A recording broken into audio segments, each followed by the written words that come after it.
बाबर, शाहीन, नसीम के बाद एक चौथे खिलाड़ी हैं जिनके ऊपर मुश्किल आ सकती है और वो है फखर जमान। उसकी रीजन उन्होंने जो ट्वीट की बाबर आजम के हक में, वो रीजन है अभी तक जो सेंट्रल कॉन्ट्रैक्ट डिसाइड हुआ है उसमें फखर जमान का नाम नहीं है। पाकिस्तान क्रिकेट बोर्ड के कॉरिडोर से जरूर ये बात बाहर आई है कि ये अच्छे तरीके से नहीं ली गई फखर जमान की ट्वीट, बट फखर जमान की ट्वीट को एक पॉजिटिव वे में नहीं लिया गया and it was noticed by the decision makers and seniors of Pakistan cricket board, और होना भी चाहिए। ये जो आज मैं फखर जमान का पढ़ रहा था स्टेटमेंट, ट्वीट जो उसने किया है, आई एम सरप्राइज कि पाकिस्तान क्रिकेट बोर्ड सुना है, बात उससे की है, लेकिन क्या पाकिस्तान क्रिकेट बोर्ड एक्शन लेगा? जब हम ये समझ रहे थे ना कि ये शाहीन बॉब्जी ये ड्रॉप होंगे तो थोड़ा सा माहौल बेहतर हो जाएगा, मैं आपको सही बताऊं, मुझे तो माहौल और खराब लग रहा है। टीम का तो ओपन ट्वीटें शुरू कर दी हैं। कल वो वैसे नोटिस लिया पीसीबी ने बड़ा सख्त फखर पे, और उसे कहा ये क्या हरकत है और हटाओ इसको ट्वीट को ना। अब फखर जमान सिलेक्शन कमेटी ये समझ रही है कि हम पर दबाव बढ़ाने के लिए ये ट्वीट की गई, और दूसरा एक सीधा फार्मूला है कि जो बाकियों पर अप्लाई होता है फखर पे हम क्यों अप्लाई ना करें। जब हमने इतने डेयरिंग डिसीजन लिए कि हमने बाबर को ड्रॉप कर दिया, शाहीन और नसीम को, तो फखर तो भी किए जा सकते हैं। अब आप खुद देख लें कि फखर जमान कॉन्ट्रैक्चुअल एम्प्लॉय है और पाकिस्तान क्रिकेट बोर्ड उनका एम्प्लॉयर है। हाँ। उन्होंने एम्प्लॉय ने डिसीजन लिया, एम्प्लॉय उसको सोशल मीडिया पे पब्लिकली डिनाई कर रहा है। ये मजाक उड़ाया जा रहा है पूरी दुनिया में आपका है। और मैं उस पे आके ट्वीट करूं कि वो कैसे ये कर सकते हैं, वो फलाना ये कैसे कर सकते हैं, तो सॉरी दूसरे ही दिन मेरा टर्मिनेशन लेटर मेरे मुंह पे आ जाए। How can an employee go against their employer? एक तो ये कि Virat Kohli is someone who, इस पर अगर आप स्टेचर देखें दोनों का, तो कहाँ बाबर आजम की अचीवमेंट्स और कहाँ विराट कोहली की अचीवमेंट, दोनों में बड़ा फर्क है। लेकिन बहरहाल हमारी नेगेटिविटी इतनी है पाकिस्तान क्रिकेट के सेटअप में इस वक्त कि यार क्या करें। मेरा फखर जमान है क्या कमाल केस हुआ है। फखर वाला तो किसी सूरत में काबिल माफी नहीं है। और अब देखिए, अगर आपने रिप्रिमेंड ना किया, आपने एक्शन ना लिया, आपने अगर फखर जमान को कान ना पकड़ाया। चौथे खिलाड़ी हैं जिनके ऊपर मुश्किल आ सकती है और वो है फखर जमान। उसकी रीजन उन्होंने जो ट्वीट की बाबर आजम के हक में, वो रीजन है, मगर एकदम ये चेंज कैसे आया? और अब भी बाबर आजम को और शाहीन को निकालने पर शान मसूद, गिलेस्पी और अजम महमूद ने रेजिस्ट किया, मगर बावजूद उनकी रेजिस्टेंस के, गिलेस्पी की रेजिस्टेंस के, तब भी उनको निकाल दिया गया। मैं इसमें ये नहीं कह रहा कि बाबर और शाहीन, नसीम को निकाल देना, रेस्ट देना ठीक है, बट मेरी नजर में उनको पहले ही रेस्ट दे देना चाहिए था। अब फखर जमान के मामले पर जो सिलेक्शन कमेटी है, अभी तक जो सेंट्रल कॉन्ट्रैक्ट डिसाइड हुआ है उसमें फखर जमान का नाम नहीं है। और दूसरा, जो ऑस्ट्रेलिया में टीम भेजनी है, अभी तक फखर जमान उस टीम में भी नहीं है। फखर जमान ने जो ट्वीट किया उसके ऊपर सिलेक्शन कमेटी थोड़ी नाराज जरूर हुई है। पाकिस्तान क्रिकेट बोर्ड ये समझ रहा है कि फखर जमान बेसिकली हम पर काउंटर अटैक कर रहे हैं इस ट्वीट के जरिए, कि फखर जमान को सेंट्रल कॉन्ट्रैक्ट में नहीं रखा और ये फखर जमान को बता दिया गया है कि अभी तक आप सेंट्रल कॉन्ट्रैक्ट में नहीं है। तो ये है सारा सिलसिला फखर जमान का।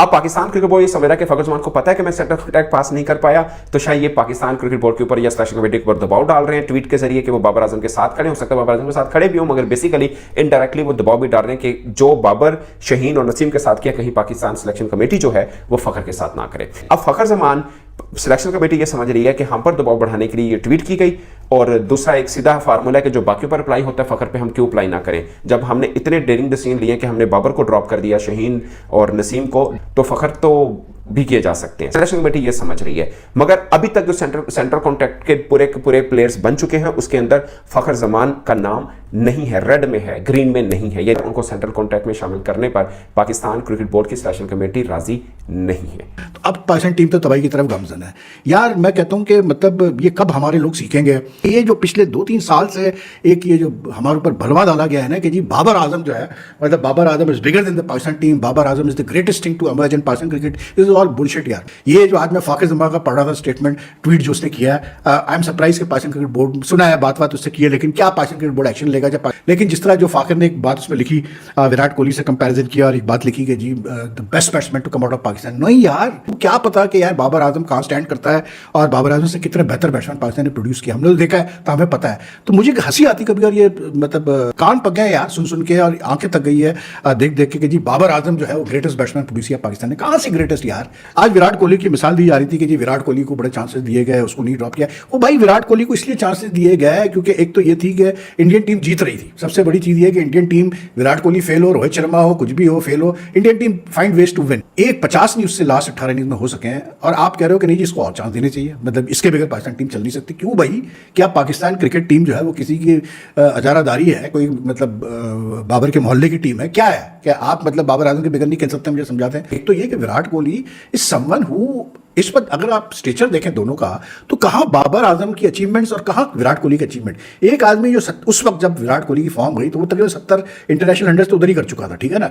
तो एक बंदा जिसने 70 प्लस इंटरनेशनल हंड्रेड्स किए हुए हो, उसको आप कैसे बढ़ा सकते हो यार। दोनों में बड़ा फर्क है। लेकिन बहरहाल हमारी नेगेटिविटी इतनी है पाकिस्तान क्रिकेट के सेटअप में इस वक्त कि यार क्या करें। मेरा फखर जमान है ना, क्या कमाल केस हुआ है। फखर जमान को कहाँ पता कि जी विराट के क्या स्टैट है, वो स्टैट है, फला स्टैट है, लेकिन ये कौन सा तरीका स्कीम। अब आप खुद देख लें कि फखर जमान कॉन्ट्रैक्चुअल एम्प्लॉय है और पाकिस्तान क्रिकेट बोर्ड उनका एम्प्लॉयर है। हाँ। उन्होंने एम्प्लॉय ने डिसीजन लिया, एम्प्लॉय उसको सोशल मीडिया पे पब्लिकली डिनाई कर रहा है। ये मजाक उड़ाया जा रहा है पूरी दुनिया में आपका यार ये मुझे समझ नहीं आता है दुनिया में कौन सी क्रिकेट देखी जाती है। ठीक है, विराट अगर आउट ऑफ फॉर्म था तो विराट उसपे भी 50 तो विराट की फिर भी आ रही थी। नहीं और अगर विराट आउट ऑफ फॉर्म था तो what it has to do with someone like Babar Azam who is a Pakistani player. मुझे आप ये बताना कि विराट अगर आउट ऑफ फॉर्म था, आज अब विराट के बैरियर को, विराट की फिटनेस को तो कंपेयर नहीं किया आज तक आपने।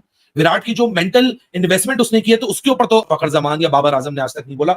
मेंटल फिटनेस हो तो ऐसी हो, मेंटल स्ट्रेंथ हो तो ऐसी हो, जिस्म हो तो ऐसा हो, खाने का डिसिप्लिन हो तो ऐसा हो, क्रिकेट खेलने की डेडिकेशन हो तो ऐसी हो, क्रिकेट की मैदान में जो डिसिप्लिन हो वो ऐसा हो, फाइट ऐसी हो, अकेला मैच जितवाने के ये तो कोई आप विराट कोहली से नहीं देखते। मतलब घूम फिर के विराट कोहली के मल्टीपल एग्जांपल्स में से आपको उसके वो फॉर्म दिखती है कि वो आउट तो उसमें किसी ने कुछ नहीं बोला तो जी आप बाबर को भी कुछ ना बोलो। पाकिस्तान क्रिकेट बोर्ड के कॉरिडोर से जरूर ये बात बाहर आई है कि ये अच्छे तरीके से नहीं ली गई फखर जमान की ट्वीट, पर फखर जमान की ट्वीट को एक पॉजिटिव वे में नहीं लिया गया and it was noticed by the decision makers and seniors of Pakistan cricket board. और होना भी चाहिए, वो इस वजह से होना चाहिए, मैं एक ऑर्गेनाइजेशन में काम करती हूँ और मैं उस पर आके ट्वीट करूं कि वो कैसे ये कर सकते हैं, वो फलाना ये कैसे कर सकते हैं, तो सॉरी दूसरे ही दिन मेरा टर्मिनेशन लेटर मेरे मुंह पे आ जाए। How can an employee go against their employer नहीं चली पहले साल में 16 की एवरेज थी बाबर आजम की टेस्ट क्रिकेट के अंदर। और विराट कोहली के अगर स्टैट्स का इतना ही लोगों को शौक है तो स्टैट्स ढूंढना और स्टैट निकालना किसी के लिए बहुत मुश्किल काम नहीं है। क्या क्या कंपैरिजन चल रहा है ये विराट कोहली के साथ। इन्होंने कंपैरिजन शुरू कर दिया है, टीम से ड्रॉप हो गए हैं, यंग टीम आई है, इन्होंने तो और माहौल खराब कर दिया बॉब्जी। हम ये समझ रहे थे ना कि ये शाहीन बॉब्जी ये ड्रॉप होंगे तो थोड़ा सा माहौल बेहतर हो जाएगा। मैं आपको सही बताऊं, मुझे तो माहौल और खराब लग रहा है टीम का। तो ओपन ट्वीटें शुरू कर दी हैं। कल वो वैसे नोटिस लिया पीसीबी ने बड़ा सख्त फखर पे, और उसे कहा ये क्या हरकत है और हटाओ इसको ट्वीट को ना। अच्छा, मुड़ तुड़ के विराट कोहली का ही सारे बताते हैं। ओ भाईजान, विराट कोहली अगर फेल हो गया आपकी नजर में, वो नहीं चल रहा था 3 साल और उसे हिंदुस्तान बोर्ड ने वो क्या कहते हैं कुछ नहीं कहा और कंधा दिए रखा। और भाई हिंदुस्तान से बहुत आवाजें उठती थी, इतने बड़े प्लेयर के लिए भी उठती थी कि ये कब 100 करे। तभी तो छोड़ना पड़ा विराट कोहली को कप्तानी के। वो आईसीसी का टाइटल देखें, उसने सिर्फ आईसीसी का टाइटल नहीं जिताया, उसे कप्तानी ही छोड़नी पड़ गई। बाबर आजम ने आपको जिल्लत में देखे। 23 तो आपका एक वो साल है जो इबरतनाक साल है। मतलब हमें हर टीम ने हराया। 2024 में रही सही कसर जो थी अमेरिका ने पूरी की। होना तो ये चाहिए था दैट डे जो सबसे अच्छा ज़का अशरफ ने अपनी जिंदगी में एक काम किया था, वो चाहे वहाब रियाज मेरे आपके थ्रू किया, वो बाबर आजम को घर भेजा था। ओ भाई, इस वक्त विराट कोहली से बड़ा चैंपियन प्लेयर आज भी वो अगर आज अभी इसी वक्त छोड़ देना क्रिकेट, ये क्रिकेट मर जाएगी। पूरा 23 वर्ल्ड कप, पूरा 23 आईपीएल, उसके बाद ये 24 में देखें उसने फाइनल में जब पूरा टूर्नामेंट फ्लॉप रहा, जैसे ही फाइनल आया मोहसिन जहां साहब बड़े प्लेयर ने कोई एक अपने बाबर आजम का कोई कारनामा बता दो। बाबर आजम ने किया गया, आप ये बता देना 3-4 साल में बाबर आजम की कौन से ऐसे मैच विनिंग नॉक, कौन से ऐसे मैच सेविंग, कौन से ऐसे फेस सेविंग, कौन से ऐसा कारनामा है बाबर आजम का जिस पे आप उसकी साइड ले। फखर वाला तो किसी सूरत में काबिल माफी नहीं है। अब देखिए, अगर आपने रिप्रिमेंड ना किया, आपने एक्शन ना लिया, आपने अगर फखर जमान को कान ना पकड़ाए, मैं फखर से भी एक्सपेक्ट नहीं कर रहा था। जो बात मुझसे आप सच पूछे, फखर से इसलिए एक्सपेक्ट कर रहा था मोहसिन भाई कि फखर की मुसलसल नाकामियों के बावजूद बाबर ने उसे बहुत ज्यादा उसमें भी फिर देखिए सिलेक्शन कमेटी का भी बहुत बड़ा हाथ था ना।